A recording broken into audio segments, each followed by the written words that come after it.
नशे में थी बहुत ज्यादा, लड़की गाड़ी के नीचे आ गई। लड़कों को पता था कि भाईजान उनके नीचे एक लड़की है। सब सोची समझी साजिश है, निधि भी चाहे इन्वॉल्व हो सकती है, उसके लिए पूरी तरीके से जांच करी जाए। जो गाड़ी थी वो अमित ड्राइव कर रहा था।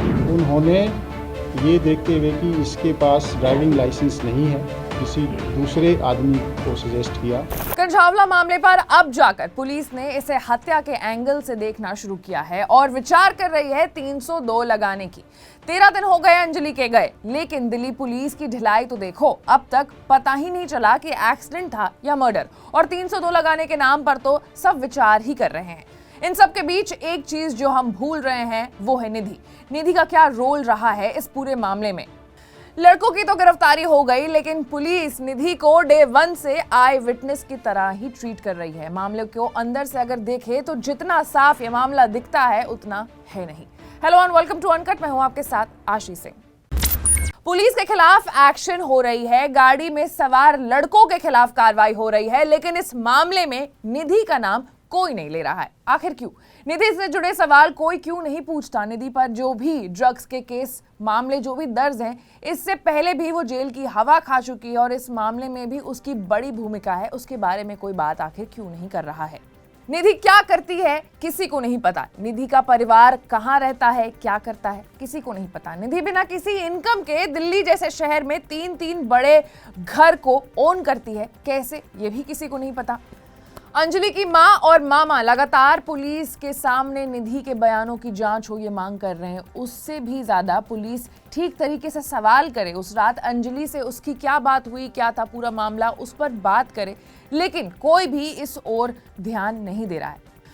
अगर इस पूरे मामले को तोड़ कर देखा जाए, एक एक हिस्से पर ध्यान दी जाए, तो सबसे पहले ये आता है कि अंजलि गाड़ी के नीचे आई कैसे, और अगर इतना बड़ा हादसा, इतना बड़ा एक्सीडेंट हुआ तो निधि को कैसे चोट नहीं आई। दिल्ली के कंझावला हिट एंड रन मामले में दिल्ली पुलिस ने 12 जनवरी को अपनी रिपोर्ट केंद्रीय गृह मंत्रालय को सौंप दी है। स्पेशल कमिश्नर शालिनी सिंह की अध्यक्षता वाली जांच कमेटी ने ये रिपोर्ट तैयार की थी। रिपोर्ट में ड्यूटी पर तैनात पुलिस कर्मियों की तरफ से लापरवाही की बात कही गई है।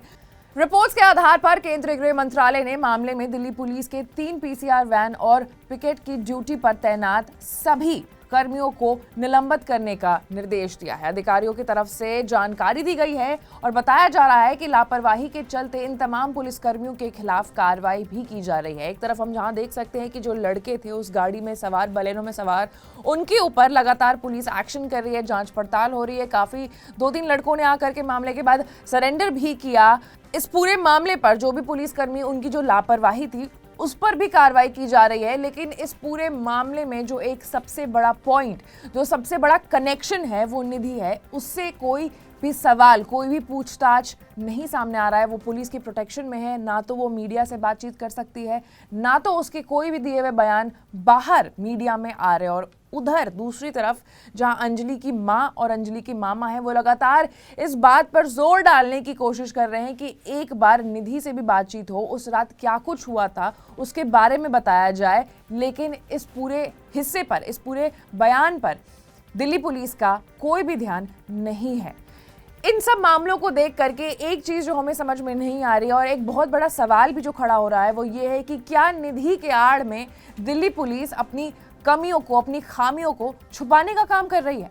आपको क्या लगता है निधि के बारे में कि उससे पूछताछ होनी चाहिए या नहीं होनी चाहिए, उस एंगल पर जांच होनी चाहिए? अपने ओपिनियंस को आप कमेंट डाउन करें और हमें भी बताएं, ताकि हम आपके कमेंट्स पर दोबारा से एक बार ध्यान दे सके। ऐसी तमाम बड़े खबरों से अपडेटेड रहने के लिए, एनालिसिस को जानने के लिए आपको अनकट को लाइक, सब्सक्राइब और शेयर करना होगा। मैं थी आपके साथ आशी सिंह।